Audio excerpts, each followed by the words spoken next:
Morning, LP. Morning. Go ahead, David. My bad. Oh, no, I'm sorry. I was going to say, I assume this isn't the sort of milestone you thought much about when you got into the NFL, but now that you're here, can you talk about the significance of it and the meaning of it to you? Yeah. Obviously, you never think your career is going to last this long in pretty much anything you do. And staying with the same club for this long as well, I think that's kind of my accomplishment, something I'm proud of. But obviously, 16 years, 250 games, you don't imagine things like that growing up. You hope to play a few games and to wear some type of uniform or jersey. But to have donned this helmet and this jersey for the past 250 games it's been pretty special journey. LP, have you ever had a moment where you've kind of thought, like, what would have happened if the Cowboys didn't spend that week in the Bay Area back in '05? Yeah, I know that they had a workout scheduled a week after that game against Oakland. So maybe I would have been able to make that workout. Who knows? But I was lucky enough to be in California that week, going to school there, and obviously it worked out just fine for me.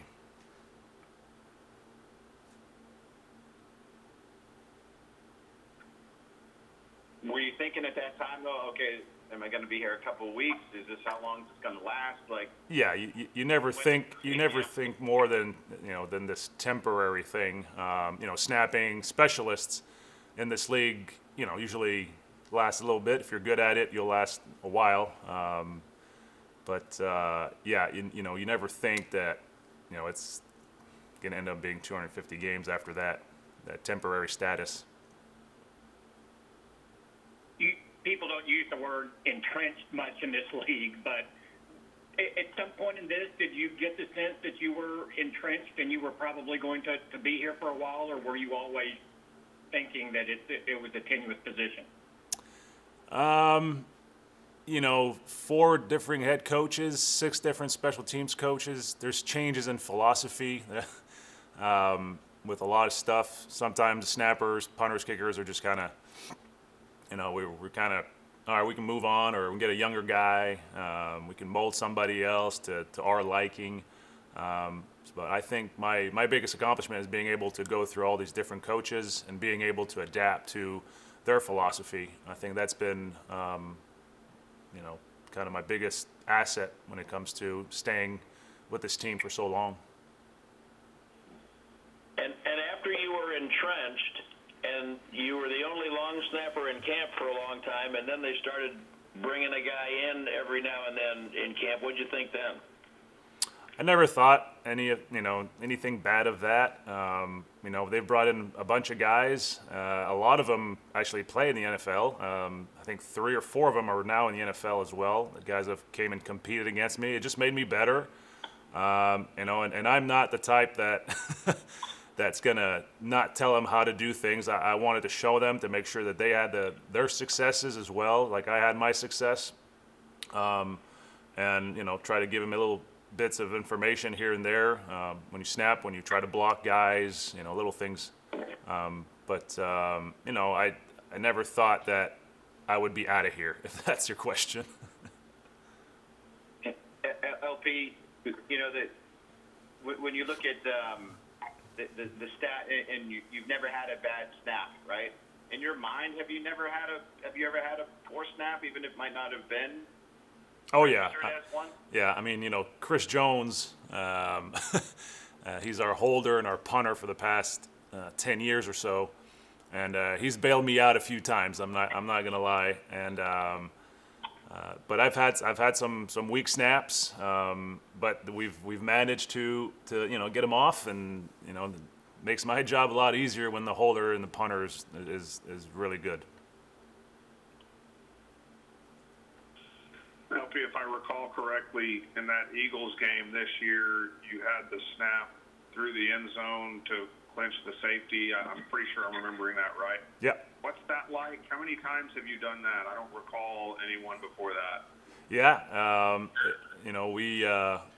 can't remember what exactly the game situation was, but I think we're down like 11 or 12, and I don't think it mattered if you gave the 2 points.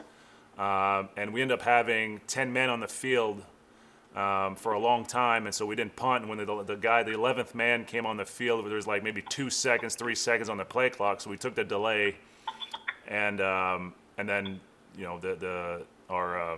our wide receiver Gunner, that's closest to Coach Fossil, ran in and said, "Hey, just let's take a safety here." So I was like, "Okay." So I just snapped it over Chris's head in the end zone, and that was it. But that was the first time I've ever done that in my career. We've practiced it, obviously, but this is the first time we've actually done it in the game.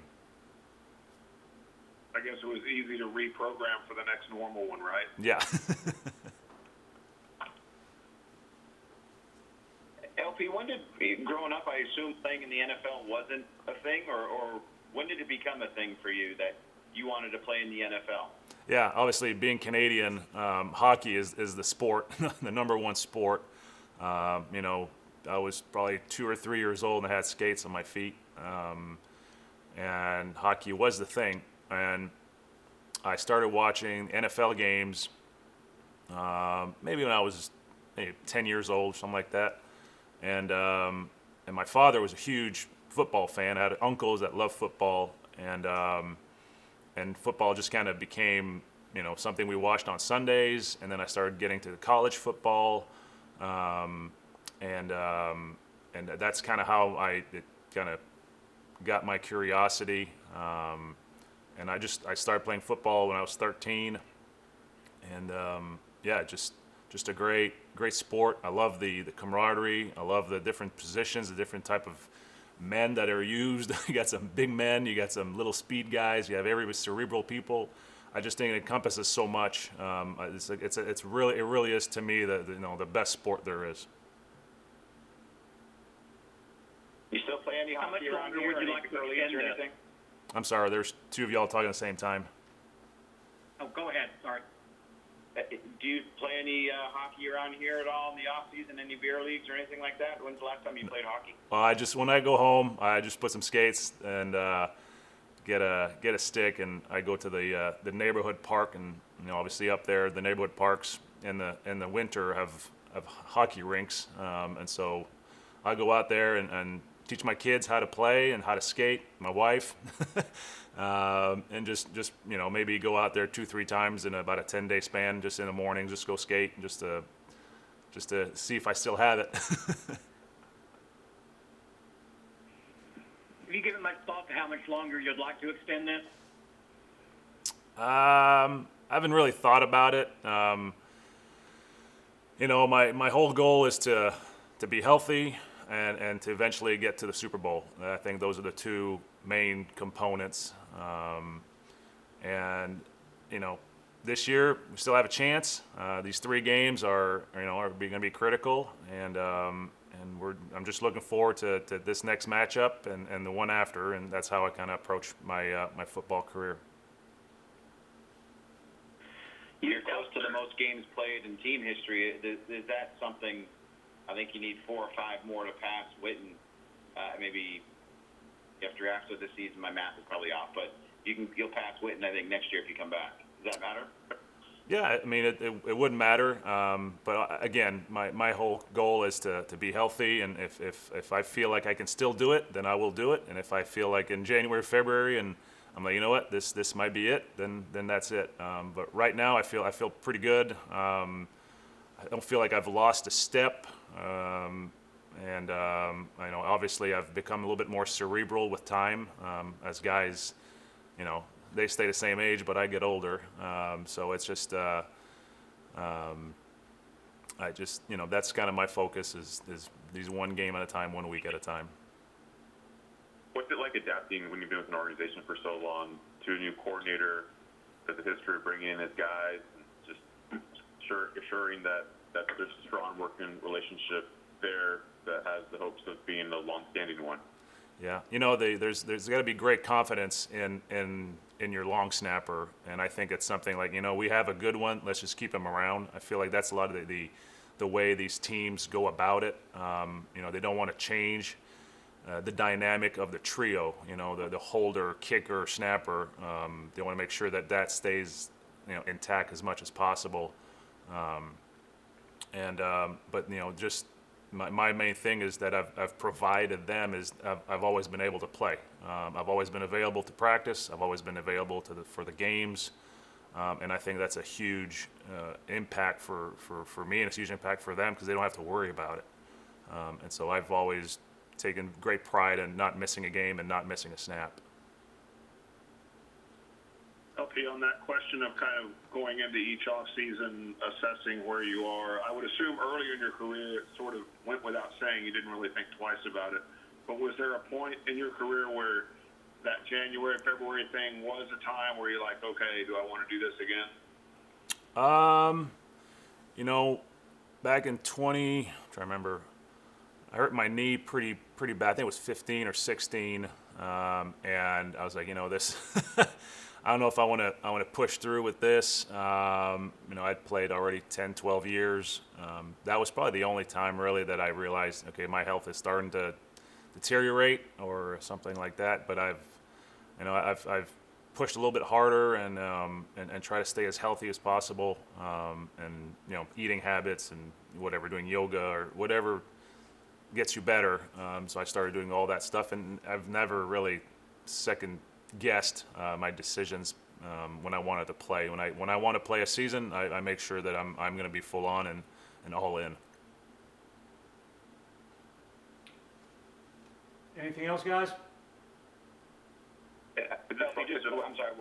One more for me anyway. That you became a U.S. citizen last year, I believe. Correct. What has that meant to you, and what does it still mean to you in your mind? Are you still a Canadian as you look at this and what you're about to accomplish this weekend? Yeah. I mean, obviously, I'm a Canadian first. My family's Canadian. We're all from Quebec, and tremendous amount of pride in being a Canadian.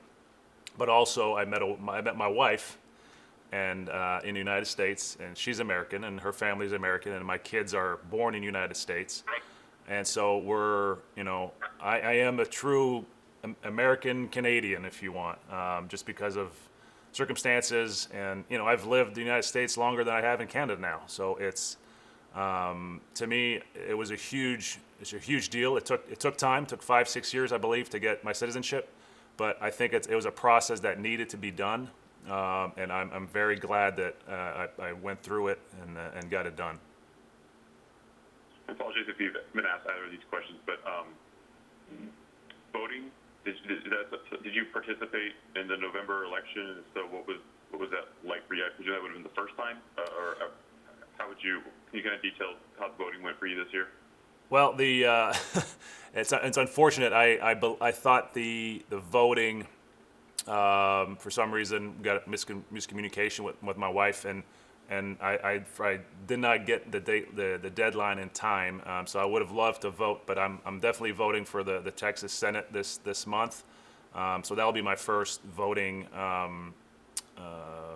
chance, if you want. So, but from now on, I'm gonna make sure to know that I'm registered. I think because of the citizenship, I thought I was already in, and obviously not. So always got to register, and from now on, and I'll be part of the whole voting thing. And then lastly, what's it been like these past 20 minutes of just answering questions in Canadian and kind of getting time to reflect on what you've done thus far in your career? Say that again. What's it been like to answer questions in French? As part of the past 20 minutes and just reflect a little bit in your career. Yeah, I don't get to speak French very often. The only people I speak French with are my family, and I'm trying to incorporate it as much as I can in my kids here in the United States. So to speak in French about where I come from, I didn't speak English until 10 or 12 years old. We don't learn it back then in Quebec until 4th grade. And so, I've come a long ways with my English. Obviously, my French has taken a hit, but thinking back, my 5 years in college in California, my little stint in New Orleans, my 16 years here in Dallas, it's been a great journey, and it's a journey that would not have been possible with the safety net, if you want, of my family, my parents, my wife, my in-laws, friends along the way. People have meant so much and have impacted my life into becoming a better man and a better human, a better father, a better brother, a better son. And it's all things that we, I try not to take for granted, because everybody has had a hand in this, and I'm just proud to represent all the Canadians out there, and to show that we belong, and we can do great things, and I'm very proud of that accomplishment. Louis-Philippe, tu disais, on est juste de RDS. Bonjour. Est-ce que tu m'entends? Oui, je vous entends. Oui, hey, premièrement, écoute, félicitations pour le record que tu vas établir dimanche. Je veux savoir, justement, qu'est-ce que ça représente pour toi, là, un gars qui a joué à John Abbott, de se retrouver là, 16 ans plus tard, après le début de sa carrière dans la NFL, d'avoir la chance de devenir le joueur canadien avec le plus grand nombre de matchs dans la NFL. Qu'est-ce que ça représente pour toi? Ça représente une très grande fierté, évidemment, pour tous les Canadiens, ou les Québécois, les Montréalais qui veulent jouer dans la NFL. Ça montre qu'on est capable, on peut y accéder, et puis on peut accomplir certains rêves d'enfance, de réaliser certains rêves d'enfance. Mais pour moi, évidemment, c'est une grande fierté d'avoir joué autant de matchs dans la NFL avec un club. Ça, c'est très spécial pour moi d'avoir été avec un club pendant tout ce temps-là. Puis, j'espère juste pouvoir continuer, gagner une coupe de matchs ici à droite et à gauche, puis aller de l'avant. Oui, au cours des dernières saisons, on a assisté à l'émergence de plusieurs joueurs canadiens au sein de la NFL, que ce soit Laurent Duvernay-Tardif, cette année Chase Claypool, des joueurs de talent. Qu'est-ce que ça représente à tes yeux de voir que les Canadiens ont de plus en plus de place au sein de la NFL? Je crois qu'il y a toujours beaucoup de Canadiens dans la NFL. Pas beaucoup, mais il y en a toujours eu. Évidemment, le record que je brise de M. Murray, il a joué très longtemps dans les années 80-90. Alors, il y a toujours eu des Canadiens. Il y a toujours eu des Canadiens sur les Cowboys. Nous sommes 4 présentement sur l'équipe. Puis, je trouve que c'est bien pour nous. Ça montre que le Canada, c'est pas juste le hockey. Il y a du football, puis on est très bon au football, évidemment. On représente bien notre groupe dans la NFL. Oui, tu es âgé de 39 ans, tu ne sembles pas ralentir. Pendant combien de temps encore tu te vois en train de jouer justement dans la NFL, puis pour les Cowboys? J'imagine que tu n'as pas l'intention de jouer pour une autre équipe. Évidemment, les Cowboys, ça fait partie de mon âme maintenant, 16 ans. C'est beaucoup de temps avec une organisation. On a des très, très bons joueurs sur cette équipe. On a une belle camaraderie. En tout cas, c'est une équipe que j'aime beaucoup. Pour moi, personnellement, je prends toujours ça année par année. Ça dépend comment que je me sens au mois de janvier, février, à la fin de la saison. Puis on ajuste, puis on regarde si c'est quelque chose qu'on veut continuer ou pour arrêter. Alors, présentement, on a encore 3 matchs à jouer, puis je me concentre sur ces 3 matchs-là. Oui, tu as déjà, accompli, bien sûr, énormément de choses durant ta carrière, individuellement. Tu as déjà participé au Pro Bowl. Mais à quel point tu aimerais pouvoir gagner un Super Bowl là, avant que cette belle carrière-là soit terminée? Oui, c'est vraiment la seule chose qui me manque sur mon résumé. Puis, ça serait vraiment la cerise sur le sundae de finir avec cette victoire-là.